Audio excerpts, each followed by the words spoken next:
We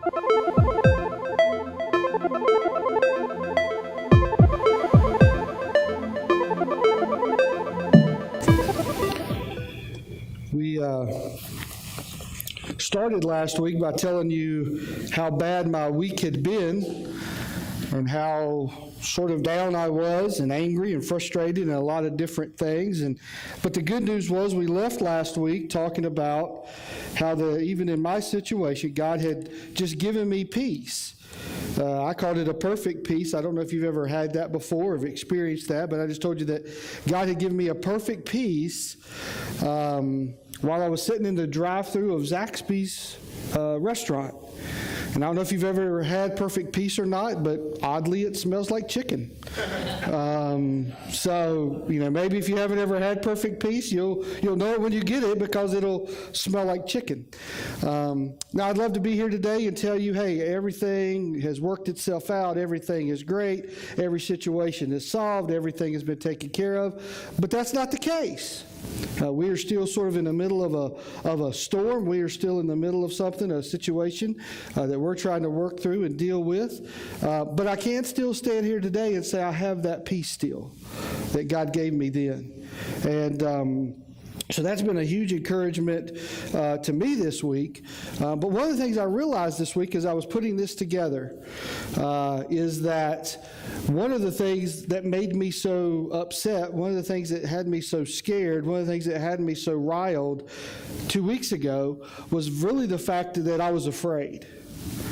That I was afraid. I was afraid that some things were happening in our lives that I had no control of. I was afraid that there were things going on that I didn't have a quick fix for or a quick answer for. I like to, if I see a problem, I like to solve it. And in this situation, there's some problems and I just can't solve them right away. And I was afraid and fearful and anxious and snappy and all those words that we use a lot of times to talk about when we're afraid. Fear is one of those words that we use when we're afraid. And a lot of times when you have children, they're afraid of this or they're afraid of that or the monsters under the bed or whatever, and they're afraid and they're fearful. But we have fears in our adult lives as well. In fact, I looked up some different words that we use for the word fear. We use worry. There's lots of things that we worry about as adults. Anxiety. Sometimes it gets to that next level of worry. It isn't just a passing thought. It literally is a controlling thought in our lives. Being afraid, now I don't know if you ever use this word, but it's a synonym, trepidation. Any of you use that word this week? No, I didn't think so, but it is, according to Webster's, one of the synonyms for fear. And phobia.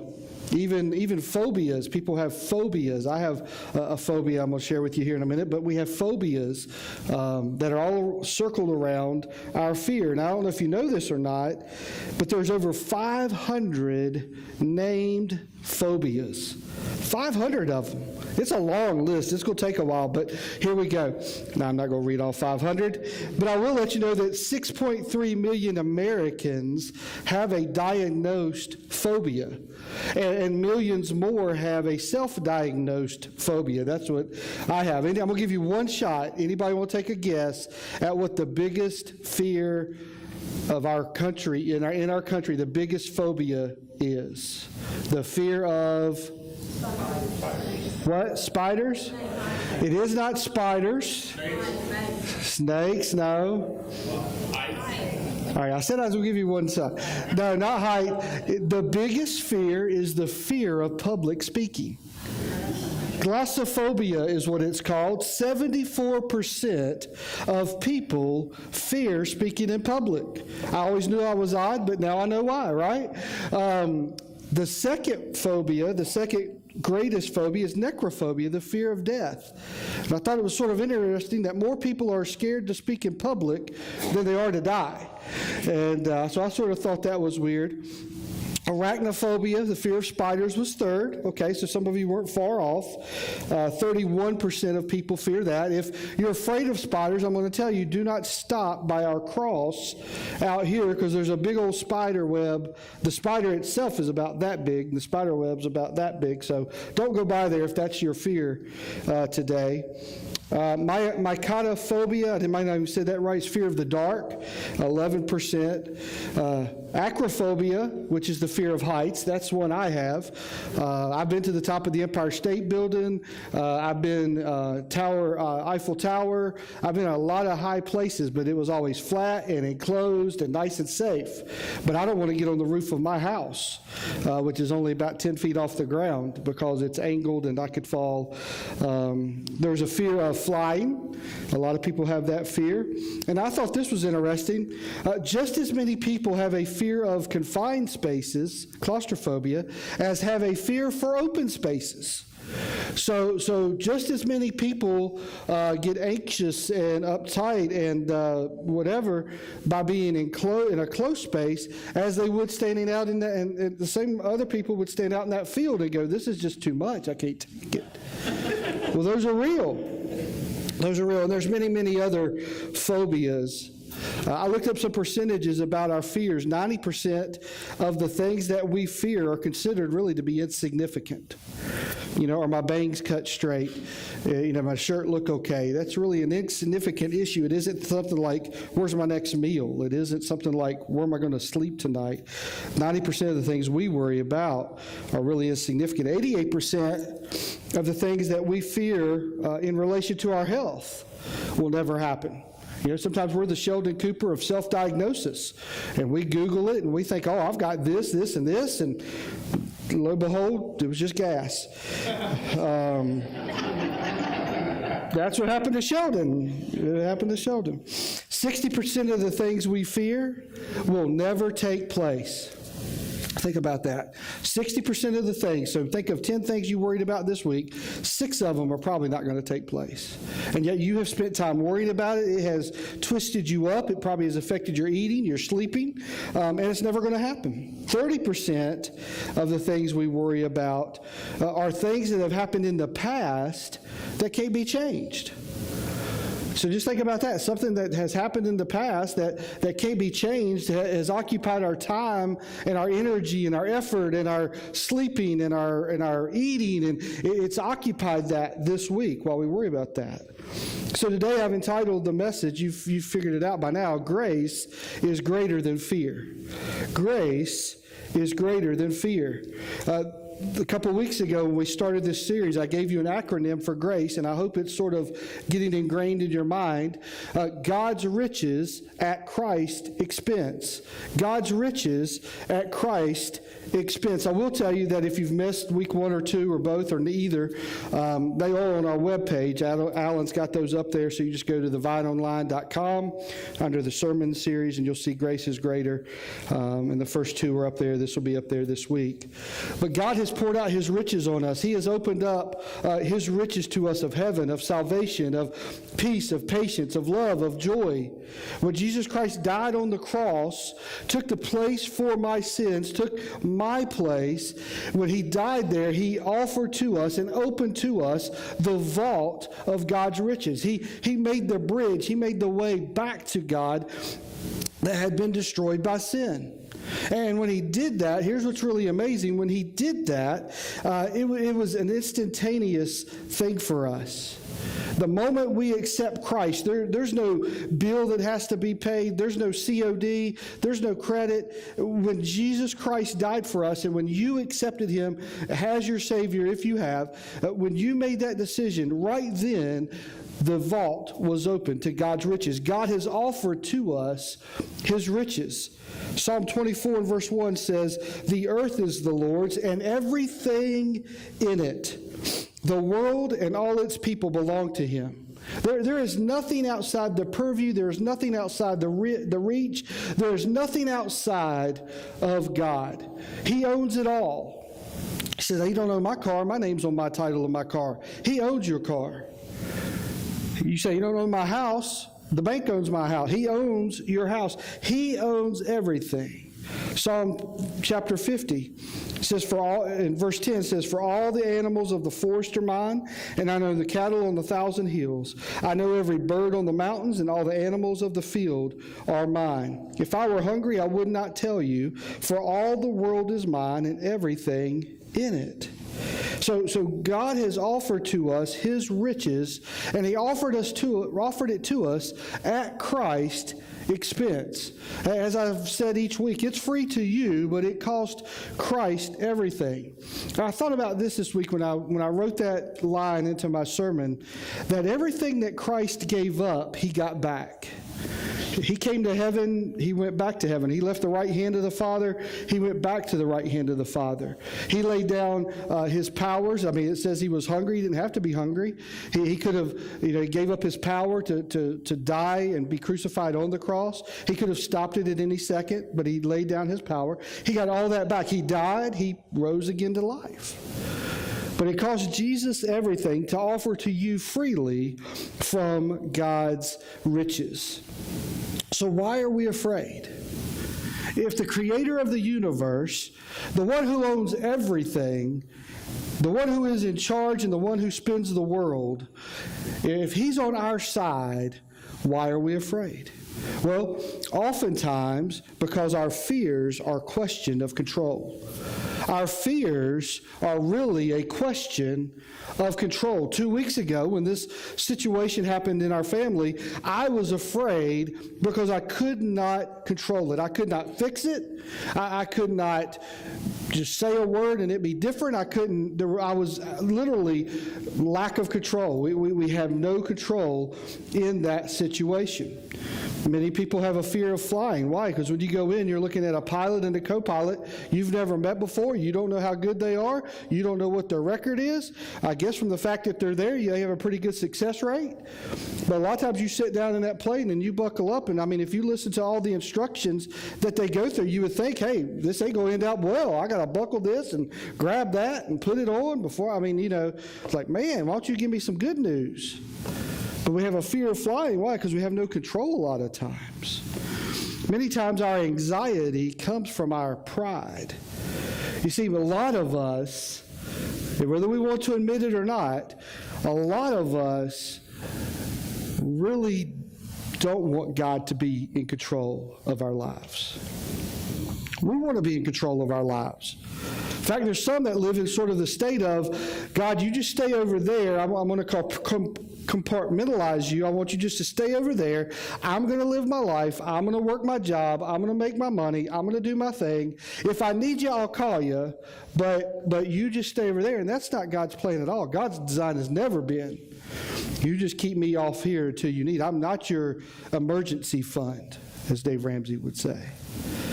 So many times the problems that we have are when things come up that are out of our control simply because we want to be in control. What is in the middle of anxiety and what is in the middle of pride? I.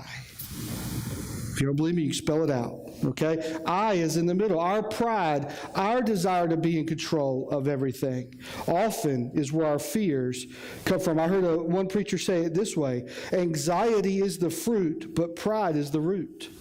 Anxiety is the fruit in our lives. We worry. We can't sleep. We can't eat. But sometimes we have to go to doctors, and we even get extra medication to help us to deal with our anxieties and our panics. And the reality is most of it is because we want to be in control of everything.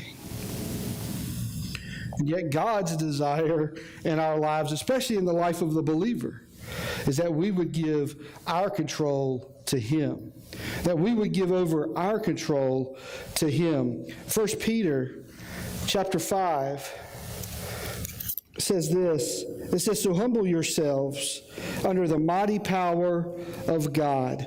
At the right time, He will lift you up in honor. Verse 7 says, give all your worries and cares to God, for He cares about you. It says, so humble yourselves under the mighty power of God. The first step to get past your fears is to humble yourself before God. We don't like to do that.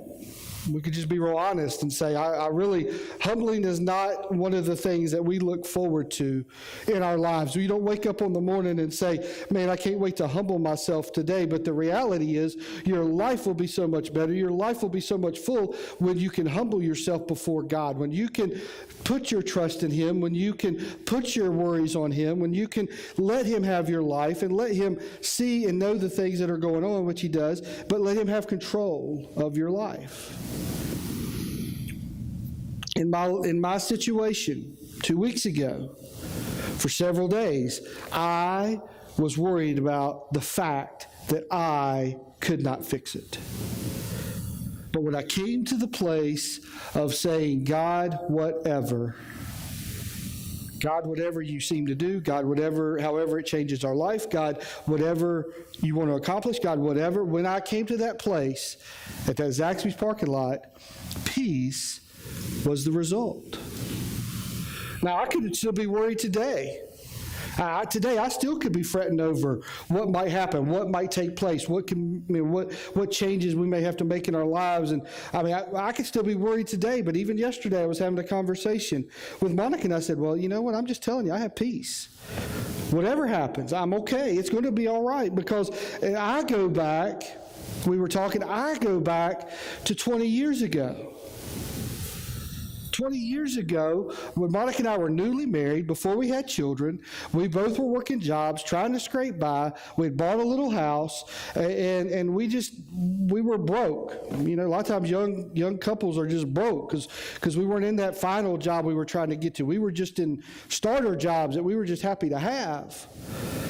And our refrigerator was empty, and our pantry was empty. The only thing left in our pantry, and all of you, the only thing left in our pantry were those things that you really, really don't want to eat. Like somebody gave them to you, and or somebody brought them to your house, or like for me, it's black-eyed peas. I don't want to eat black-eyed peas. Monica likes black-eyed peas, so what in the pantry? There's a can of black-eyed peas. So I'm looking at that, going, if that's it, I just don't know. I mean, our pantry was empty. I guess I can't express it enough how empty it was, and we were broke. There was one time when I had paid our bills, and I gave Monica a checkbook, and I said, now go grocery shopping, and you have like $13.12, and she handed it back and said, you go to the grocery store. And I went to the grocery store literally like this, going, pinto beans, 69 times. I mean, it was that's how broke we were. When we were first married as a young couple, we were just broke. And a knock came on our door. And someone came walking in with enough groceries that filled our pantry and that filled our fridge. They didn't know that we didn't have food, and they didn't know that we were broke. They didn't know that we couldn't really go to the grocery store that day. We were waiting for the next payday to be able to go get some groceries. And so when I worry about things today, or when things happen today, I go all the way back 20 years ago when God came through, when God knocked on the door, when God sent groceries through those people. Why do we worry so much? Cast our cares on him because he cares for you. Cast your worries on him because he cares for you. So what's the cure? What's the word for that? What's the word for when we cast our cares on God? Faith. Faith. You see, your faith, your trust in God, your confidence in God is directly reflected in your worries. The things that you worry about and fret about and tear you up and affect your sleeping and affect your eating and affect just sitting down, those are the things, and the thing that battles those is faith. I have down here a couple words that we use for faith. Trust in God.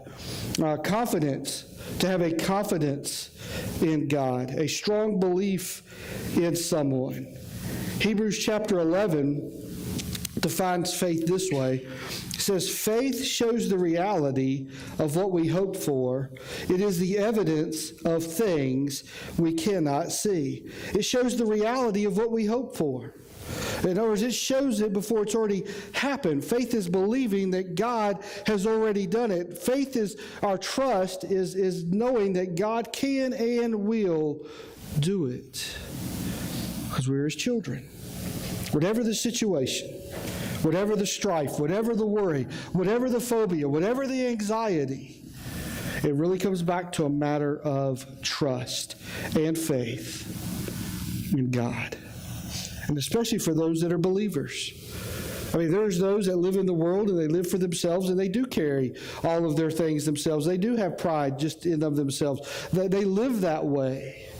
But for the believer, we've come to the place of understanding that God is in control and that God has offered this to us and God has given his grace to us freely. Some people think that faith is a New Testament principle. It's sort of a New Testament thing because Paul talks so much and Peter talks so much about it throughout the New Testament. But really, faith was really a central point of the Old Testament. Hebrews 11, you can read it later. I'm going to run through it, but it says in the Old Testament we see the faith because by faith we understand that the entire universe was formed at God's command. It says by faith that Abel brought a more acceptable gift to God than Cain did. It was by faith that Enoch was taken up to heaven without dying. It was by faith that Noah built a large boat to save his family from the flood. And it was by faith that Abraham obeyed God when God called him to leave his home and go to another land that God would give him as his inheritance. He went without knowing where he was even going. It was by faith that even Sarah was able to have a child, though she was barren and way too old. It was by faith that Abraham offered Isaac as a sacrifice when God was testing him. It was by faith that Isaac promised blessings for the future to his sons, Jacob and Esau. It was by faith that Jacob, when he was old and dying, blessed each of Joseph's sons and bowed in worship as he leaned on his staff. It was by faith that Joseph, when he was about to die, said confidently that the people of Israel would leave Egypt. It was by faith that Moses' parents hid him for 3 months when he was born. It was by faith that Moses, when he grew up, refused to be called the son of Pharaoh's daughter. It was by faith that the people of Israel went right through the Red Sea as though they were on dry ground. But when the Egyptians tried to follow, they were all drowned. It was by faith that the people of Israel marched around Jericho for 7 days and the walls came crashing down. It was by faith that Rahab the prostitute was not destroyed with the people in her city who refused to obey God. How much more do I need to say? It would take too long to recount the stories of faith of Gideon and Barak and Samson and Jephthah and David and Samuel and all of the prophets. But I want you to get this part. Verse 33 says, by faith these people overthrew kingdoms, ruled with justice, received what God had promised them. They shut the mouths of lions, quenched the flames of fire, and escaped death by the edge of the sword. Their weakness was turned to strength. They became strong in battle and put whole armies to flight. Women received their loved ones back from death, but others were tortured, refusing to turn from God in order to be set free. They placed their hope in a better life after the resurrection. So some were jeered at, and their backs were cut open with whips. Others were chained in prisons. Some died by stoning, and some were sawed in half, and others were killed by the sword. Some went about wearing skins of sheep and goats, destitute and oppressed and mistreated. They were too good for this world, wandering over deserts and mountains, hiding in caves and holes in the ground.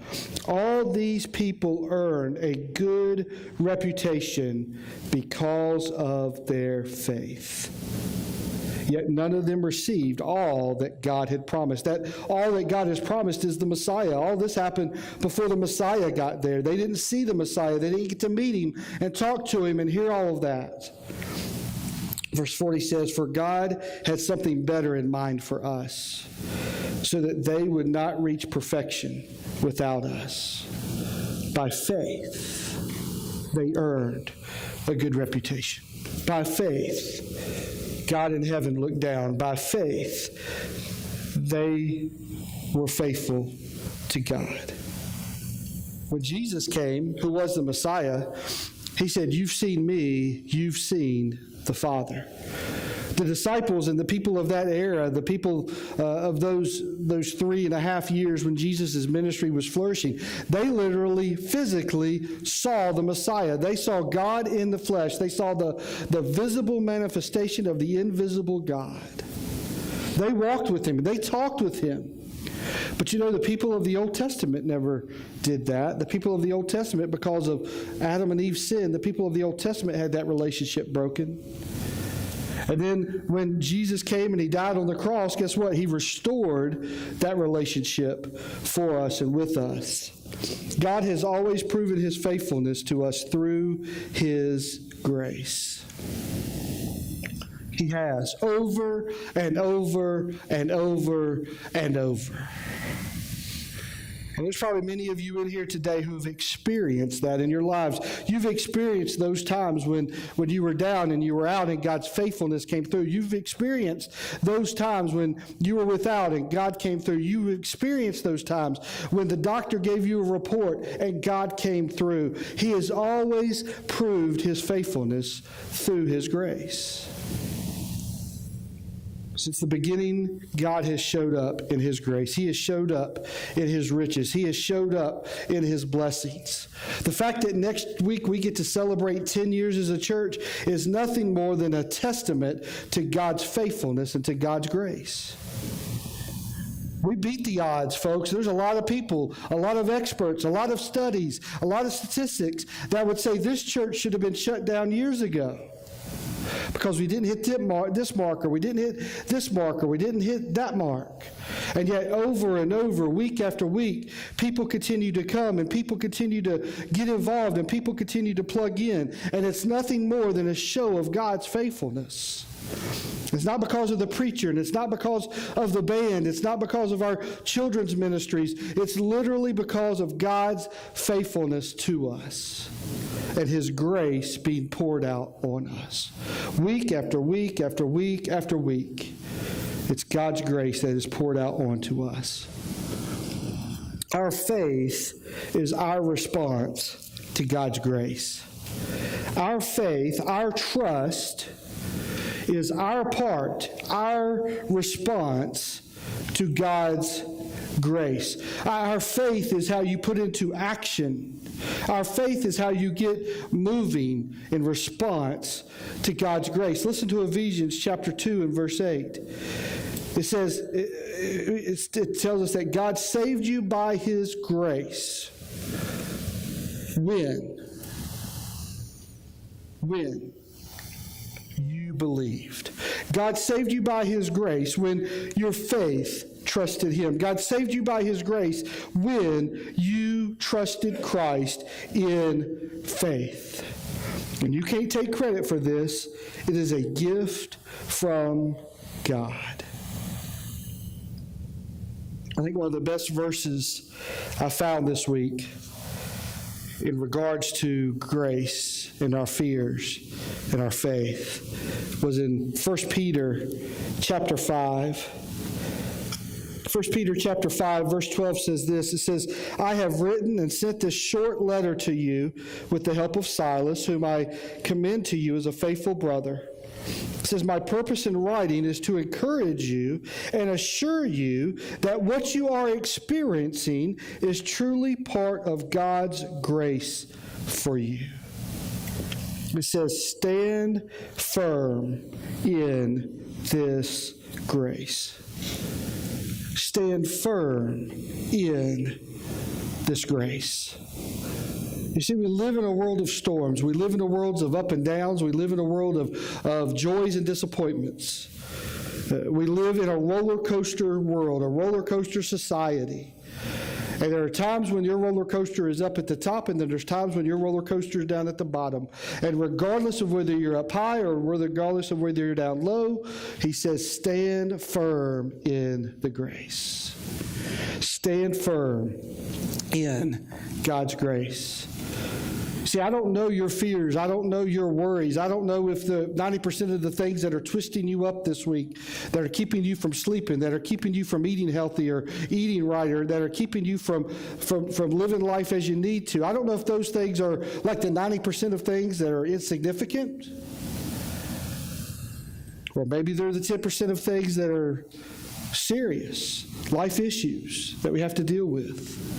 I don't know what your worries are. I don't know what your anxieties are. I don't know what phobias you have. Maybe you could climb up on the top of my roof, and that'd be great because I got some leaks if you want to come fix it, but I'm not getting up there. I don't know how real your phobias are. I don't know how much your anxieties and your worries and your fears test your life and change your life. But what I'm trying to tell you today is stand firm in God's grace, because His grace is greater than your fear. Right before this message, we sang a song called Chain Breaker. It's a hit. It resonates with people because people have chains. And for some of you in here today, your anxieties and your worries and your fears are holding you back and weighing you down. For years, you've tried to carry them by yourself. For years, you've tried to just do it your way instead of trusting God for His way. I want to tell you to stand firm in God's grace. Give Him those worries. Give Him those fears. Give Him those anxieties. You're not going to believe what I'm about to tell you. Got your attention, man. I should use that line more often. You're not going to believe what I'm about to tell you. Tucker's our worship leader, and I'm the pastor. And literally the only communication we've really had in regards to this series was I told him about 2 weeks before the series started that it's a series about grace. Now, there's probably thousands of songs that have the word grace in them. There's probably 500 songs that have the word grace in the title. And so I'm sure when Tucker is out there and he's looking and he's searching, a couple of those songs that we're singing during the series are brand new to us. So he found some new songs that are recent and those kinds of things that we've been singing. But can I tell you, he had no idea that today his message was about fear. He had no idea.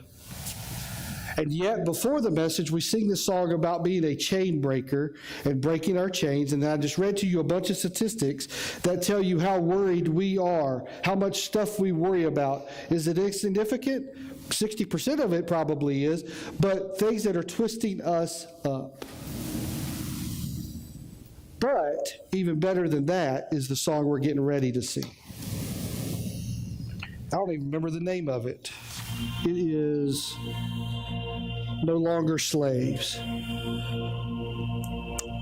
And I see that on a piece of paper, but I don't know what that song says on a day-to-day basis necessarily. So when the band's in here warming up, and I'm just sort of back there, probably eating something, drinking some juice, just come walking in here, and the band singing this song, and here's what it says. It says, I'm no longer a slave to fear. I am a child of God. We didn't choreograph that. It'd be good if we were that good that we could just line all that stuff up. He had no idea we're talking about fear, and yet he decides to come out of the message with the song that declares, I'm no longer a slave to fear. I am a child of God. So the challenge for you today, in just a minute, we're going to pray, and in just a minute, we're going to stand and we're going to sing. And the challenge for us today is, can we sing that song? Can our faith and our trust and our confidence in God, the creator of all things, the giver of all things, can our faith and our trust and our confidence in Him be as such today that we can sing, I am no longer a slave to fear. I am a child of God. That's our challenge today. Man, that's a God thing. God's challenging you today. Because that wasn't a Rick deal and that isn't a Tucker deal. But God's saying, can you sing that today? Can you trust me today? Can you give me your confidence today? Can you show me your faith? Stand firm in my grace. In the middle of the storm, stand firm in my grace. Tomorrow at work, stand firm in my grace. Tomorrow at school, stand firm in my grace. That's His question for us today. Let's pray.